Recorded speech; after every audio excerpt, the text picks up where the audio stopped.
Μνήμες και εικόνες που θα μας γυρίσουν χρόνια πίσω στην ακριβή μας Σμύρνη τέτοιες μέρες. Το σύνθημα για την έναρξη των εορτών των Χριστουγέννων το έδιναν οι καμπάνες των εκκλησιών, με πρώτη και καλύτερη τη Μητρόπολη της Σμύρνης, την Αγία Φωτεινή, με το μεγάλο της το καμπαναριό, ύψος περίπου 30 μέτρα. Και το έβλεπαν από όλη την πόλη, από όλα τα σημεία της. Και τα καράβια που έμπαιναν μέσα στο λιμάνι το έβλεπαν σαν φάρο.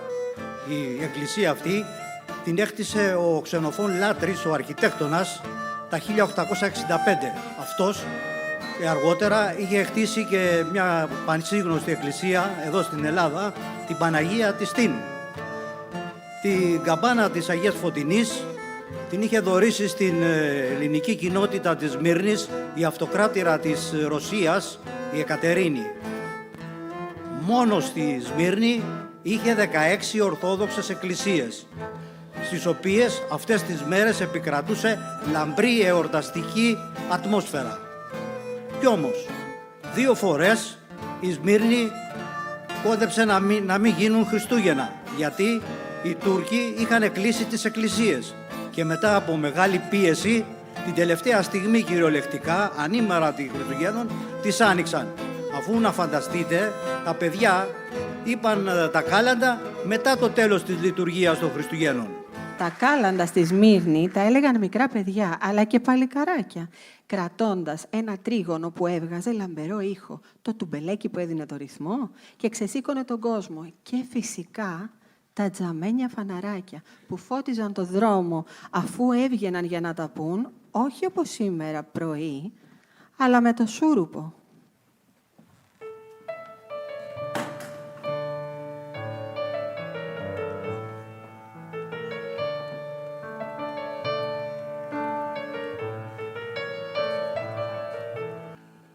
Θύματα των καλαντάδων όμως έπεφταν κάποιες γάτες.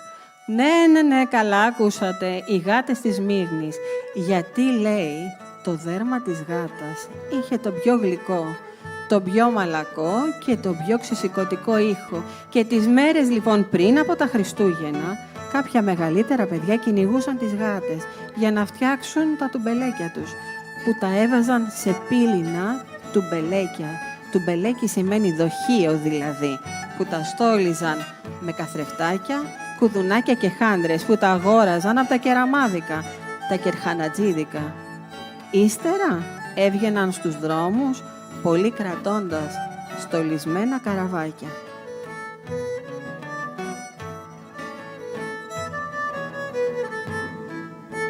Τα Χριστούγεννα της Σμύρνης τα ένιωθες από το στόλισμα της πόλης, αλλά και από τις προετοιμασίες στα μαγαζιά της, με πρώτα και καλύτερα φυσικά τα μεγάλα καταστήματα στο Φραγκομαχαλά. Από εκεί αγόραζε η αριστοκρατία της Σμύρνης όλα τα ακριβά καλούδια που έφερναν από την Ευρώπη τα πλοία. Ειδικά για τις μεγάλες γιορτές του 12ήμερου, λένε μάλιστα πως εκείνες τις ημέρες τα μαγαζιά σχεδόν δεν έκλειναν ούτε τα βράδια. Και πως ο κόσμος κάθε μέρα πήγαινε και ξαναπήγαινε, γιατί κάθε μέρα ερχόντουσαν καινούργια πράγματα, φερμένα με τα πλοία από την Ευρώπη. Την τιμητική τους είχαν και τα κοσματοπολία. Ο κάθε νοικοκύρης πουλάγε τη σοδιά του, ετακτοποιούσε και κάτι δουλειές είχε και πήγαινε και αγόραζε κοσμήματα για τη σύζυγο και για την κόρη. Και τα κοσμήματα αυτά πρέπει να ήταν ανάλογα με την οικονομική επιφάνειά του. Διότι την άλλη μέρα των Χριστουγέννων, τη μέρα των Χριστουγέννων, έπρεπε η γυναίκα και η κόρη να τα φορέσουν στο απογευματινό σουαρέ που γινόταν για να δεξιωθούν τους φίλους και τους συγγενείς. Εκεί στη Σμύρνη υπήρχε το συνήθειο μετά το γεύμα, το μεσημεριανό τραπέζι, να κάνουν αραβωνιάσματα. Και έτσι, πολύ πριν από τα Χριστούγεννα, αγοράζανε, παραγγέλνανε τα κοσμήματα, γιατί όπως ξέρουμε όλα τα φτιάζανε στο χέρι. Όλα τα κοινωνικά στρώματα της Σμύρνης αγοράζανε κοσμήματα. Υπήρχαν κοσμηματοπολία που κάνανε ευκολίες πληρωμής. Και έτσι και οι εργάτριες, προπάντων οι καπνουλούδες, αυτές οι κοπέλες που δουλεύανε στην επεξεργασία του καπνού, πηγαίνανε με το δευτεράκι κάθε Σάββατο που παίρνανε το βδομαδιάτικο και πληρώνανε τα κοσμήματα του. Γιατί ένα ωραίο κόσμημα κάνει την καρδιά να χτυπάει πιο δυνατά. Τα φαγητά και τα γλυκά ήταν πρώτα στον κατάλογο των αγορών για τα Χριστούγεννα. Δεν έπρεπε να λείπει η παραγεμισμένη γαλοπούλα, ο κούρκος όπως τον λέγανε, τα βιδέλα, το μοσχάρι, το κρέας μοσχαρίσιο και όλα τα άλλα τα καλούδια από το χριστουγεννιάτικο τραπέζι. Βέβαια, απαραίτητα ήταν και τα γλυκά. Οι πισέδες, οι λουκουμάδες, τα σεκέρ λουκούμ κουραμπιέδες, τα φινίκια και οι νουγκάδες. Ο άσπρος νουγκάς που είναι σαν το μαντολάτο και ο κόκκινος νουγκάς που είναι μέλι με φουντούκια και αρωματισμένη φλούδα πορτοκαλιού. Όλα σπιτικά. Για να συνεχίσω και να σας λέω εγώ ότι στα μεγάλα μαγαζιά του Φραγκομαχελά γινόταν ένας πραγματικός χαμός.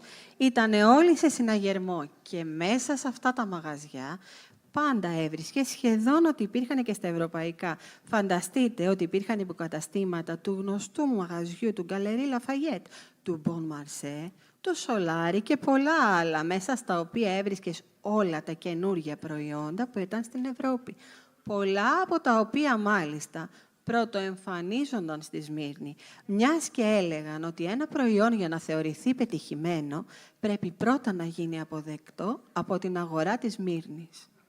Παιχνίδια για τα παιδιά, κομψοτεχνήματα πραγματικά που ερχόταν με πιστοποιητικά γνησιότητας παρακαλώ, αλλά και τι άλλο, μπαλόνια.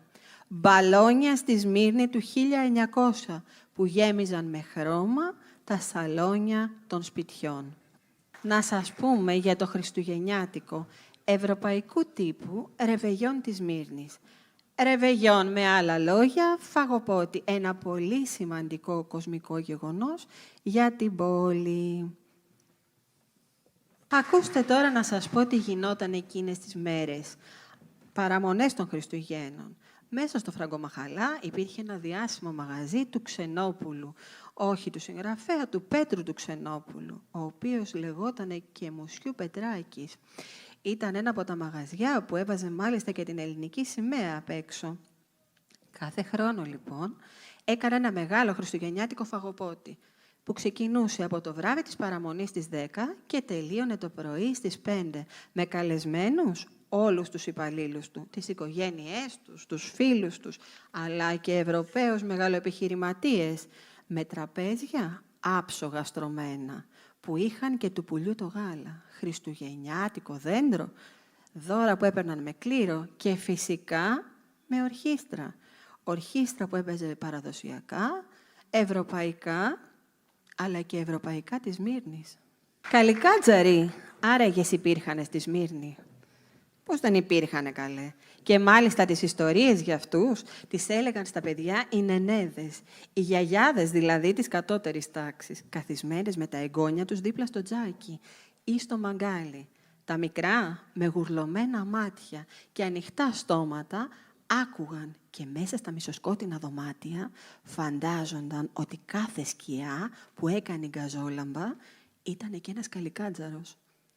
Τα πλουσιόπαιδα από την άλλη τις ιστορίες τις άκουγαν από τις υπηρέτριες και τις νταντάδες τους, μιας και σε κάθε σπίτι, σε κάθε πλούσιο σπίτι, υπήρχαν τουλάχιστον 2-3, γιατί οι πραγματικές γιαγιάδες τους, οι αριστοκράτισσες δηλαδή, απαξιούσαν σχετικώς και περί άλλα ετήρβαζον ψώνια, σουαρέ, χορίζουρ, φίξ, χαρτάκι και η γενική επίβλεψη του σπιτιού ήταν οι κύριες ασχολίες των εκείνες τις ημέρες.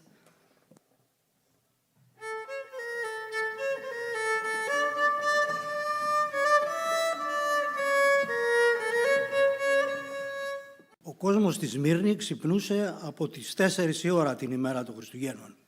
Στις 5 πρωτοχτυπούσαν οι καμπάνες των εκκλησιών και χτυπούσαν όλη τη μέρα. Οι Έλληνες της Σμύρνης, όπως και όλοι οι Μικρασιάτες, είχαν εξαιρετικό δέσιμο με την εκκλησία. Και όταν τελείωνε η λειτουργία η εορταστική των Χριστουγέννων, γύριζαν στο σπίτι ο κόσμος και τρώγανε ένα πιάτο σούπα αυγολέμονο και ζεστούς πισέδες. Και μετά ξεκινούσε η προετοιμασία για το επίσημο γεύμα των Χριστουγέννων. Το γεύμα αυτό το περίμεναν πολύ καιρό πριν, γιατί για 40 μέρες όλοι τους έκαναν νηστεία αυστηρή. Ήτανε μια ευτυχισμένη πόλη, γύρω στο 1900 βρισκόμαστε, μια κοσμοπολίτισσα όπου όλοι δούλευαν και καλοπερνούσαν, ακόμα και οι φτωχοί. Μπορούσαν να ξοδέψουν κάτι για το γλέντι τους. Όμως υπήρχαν και αυτοί, που τα βάσανα της μοίρας δεν τους επέτρεπαν να χαρούν, όπως ήταν οι άνθρωποι που πενθούσαν, τα ορφανά και όσοι ήταν άρρωστοι ή μόνοι. Οι Σμυρνοί φρόντιζαν και όλοι αυτοί οι άνθρωποι να κάνουν καλά Χριστούγεννα. Κι έτσι οι περισσότερες οικογένειες ετοίμαζαν καλαθούνες, μέσα στις οποίες έβαζαν γιορτινά τρόφιμα και οπωσδήποτε λάδι και κρασί, το οποίο πήγαιναν και το άφηναν τη νύχτα έξω από τις πόρτες των σπιτιών που ήξεραν, κρυφά. Γιατί έλεγαν πως όταν κάνεις το καλό, δεν πρέπει να το διαλαλείς. Φτάνει που το ξέρει ο Θεός. Η Μητρόπολη της Σμύρνης φρόντιζε και για τους πονεμένους. Ο Χριστόστομος, ο Μητροπολίτης της Σμύρνης, από πολύ καιρό πριν, μάζευε χρήματα και τη μέρα των Χριστουγέννων, μετά τη γιορτινή λειτουργία, πήγαινε ο ίδιος στα σπίτια και έδινε τα χρήματα σε όποια έπρεπε σπίτια και την ευχή του. Στη λειτουργία των Χριστουγέννων μάζευαν χρήματα για να πληρώσουν τις οφειλές των φυλακισμένων, για να μπορέσουν και αυτοί να βγάλουν από τη φυλακή, να πάνε με τις οικογένειές τους, να φάνε χρονιάρα μέρα. Πάντα οι Σμυρνοί στις γιορτάδες τους είχαν πολίτικα τραγούδια, δεν γινότανε γλέντι. Χορός, χωρίς πολίτικα χασαποσέρβικα, τα ταυλιανούς καρσιλαμάδες, αλλά κυρίως ερωτικά του Βοσπόρου.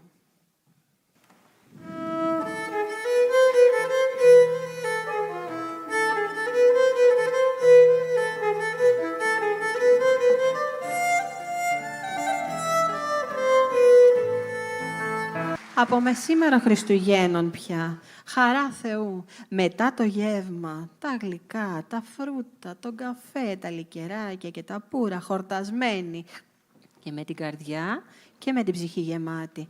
Μέρα σχόλης, μέρα γιορτής, όλοι ήθελαν μια βόλτα. Άλλοι πήγαιναν στην Προκυμαία, στο ΚΕ Γαλλιστή και άλλοι έβγαιναν στις πλατείες να πούνε 2 κουβέντες και να κάνουν 2 ευχές. Έτσι στα όρθια. Το απόγευμα και το βράδυ, ανήμερα τα Χριστούγεννα δηλαδή, γινόταν οι κοσμικές επισκέψεις σε όσους γιόρταζαν, αλλά και σε όσους ήθελαν απλά να ευχηθούν για τις γιορτές. Στη μεγάλη, ανοιχτή σάλα γινόντουσαν τα τραταρίσματα με λικέρ, σουμάδα, κανελάδα, γλυκά και εκεί γινόντουσαν και οι κουβέντες, αλλά και τα κρυφοκοιτάγματα από τα παλικαράκια στις δεσποινίδες, που φορούσαν τα γιορτινά τους φορέματα με τα όμορφα καπελίνα τους και τα κομψά κοσμήματά τους, φερμένα από τα Ευρώπας, παρακαλώ. Μαζευόντουσαν για να συναντήσουν φίλους αγαπητούς, συγγενείς και όποιον άλλον ήθελε να μπει να ανταλλάξει ευχές, μιας και εκείνες τις μέρες οι πόρτες των σπιτιών ήταν ορθάνυχτες. Χαμόγελα και αγκαλιές και ευχές έδιναν και έπαιρναν. Χρόνια πολλά λοιπόν και από εμάς, χρόνια ευτυχισμένα. Χρόνια ευτυχισμένα και όπως έλεγαν στη Σμύρνη μας, καλορίζικα και αμετάνιωτα.